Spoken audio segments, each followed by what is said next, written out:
Диляверу Умерову 52 года. Несколько лет назад его начали беспокоить сильные боли. Начала беспокоить меня кожа, зуд, жжение. Ночью кошмары, просыпался в поту, чешется все, горит.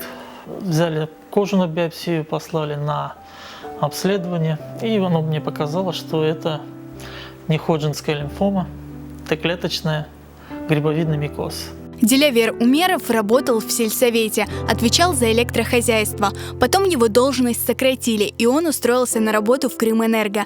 Мужчина связывает свой диагноз с облучением, которое мог получить на подстанции. В Заречном есть большая подстанция районного значения, 35-10 киловольт. Там нужен был дежурный электромонтер, оперативный работник.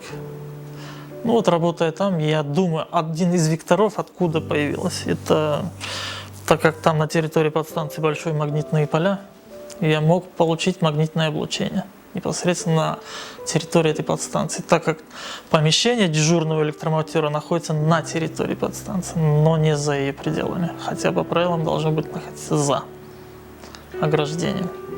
В клиниках России такой вид рака лечить не берутся. Однако одна из клиник Турции готова принять Дилявера Умерова. Правда, стоимость лечения около 1,5 миллиона рублей. Таких средств у семьи нет. Дилявер Бей признается, он никогда не думал, что ему придется у кого-то просить деньги, но сейчас он находится в крайне тяжелой ситуации. При помощи Аллаха и вот надеясь на людей, на свою семью, я думаю, мы сможем ее победить. Победить до конца. И я буду одним из первых, кто победил вот этот грибовидный микоз.